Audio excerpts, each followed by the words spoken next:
This Lok Sabha has also seen the weaponization of a parliamentary committee.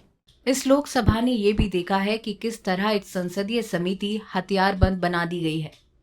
विडंबना ये है कि आचार समिति की स्थापना संसद सदस्यों के नैतिक दिशा निर्देश करने के लिए की गई थी। इसकी बजाय आज इसका घोर दुरुपयोग वो सब करने के लिए किया जा रहा है जिसके लिए एथिक्स कमेटी कभी नहीं बनी थी। एथिक्स कमेटी का उद्देश्य विपक्ष को कुचलना और हमें घुटने टेकने के लिए ठोक दो की तर्ज पर काम करना है। इस समिति द्वारा लिया गया निर्णय पूरी तरह से दो प्राइवेट सिटीजन्स द्वारा दी गई लिखित गवाही पर आधारित है, जिनके द्वारा दी गई गवाही आपस में ही विरोधाभासी है। मुझे इनमें से किसी का क्रॉस एग्जामिनेशन करने की इजाजत नहीं दी गई। इन दो प्राइवेट सिटीजन्स में से एक मेरा बिछड़ा हुआ पार्टनर है, जो दुर्भावना रखकर समिति के सामने पेश हुआ। मुझे सूली पर लटकाने के लिए दो गवाहियों का इस्तेमाल किया गया है, जो आपस में ही एक दूसरे की विरोधी है। Have been used to hang me. They are at polar opposites to each other.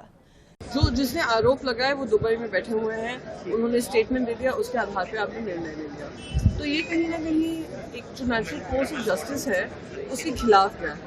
उम्मीद करती हूँ कि अब आने वाले समय में जब तृणमूल कांग्रेस से वो चुनाव लड़ेंगी, उनको भारी बहुमत से जीत कर रहेंगी और अपना पूरा कार्यकाल जिस तरीके से उन्होंने निभाया है उसको निभाती रहेंगी। बाद में कहा कि चाहे 7 मिनट चाहे कोई 5 मिनट बोलने दो, उनको बयान भी रिकॉर्ड होने दो। नहीं, इन्होंने नहीं दिया। ये बड़े दुख की बात। संसदीय गणतांत्रिक प्रथा को इन्होंने दबा देने की कोशिश करते हैं। Voice of the opposition are going to be gagged. जिसको खिलाफ में इतना विरोध वक्तव्य है, उनका बात नहीं सुनोगे तुम?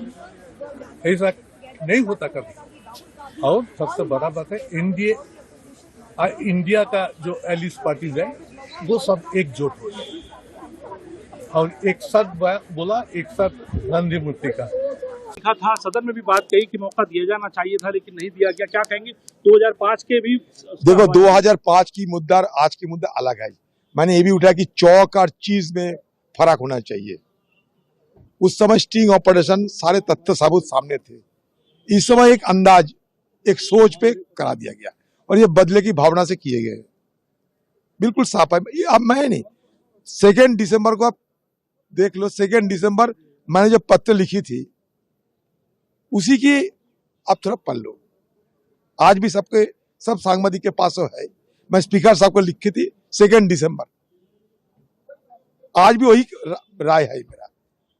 ये बेबुनियाद तथ्यों पर आधारहीन और सिर्फ बदले के भावने से ये किए गए हैं, ठीक नहीं। रोजाना सदन के अंदर सत्तारूढ़ पार्टी, खासकर मोदी जी, महिलाओं की महिमान्वित करने आ रहे हैं, गुणगान हो रहे हैं।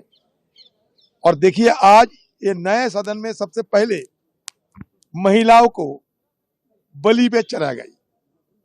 बलि पे चढ़ाया ये सरकार, जिन्होंने रोजाना महिलाओं की महिमान्वित करते हुए अपने चुनावी वोट बैंक को और मजबूत करना चाहते हैं।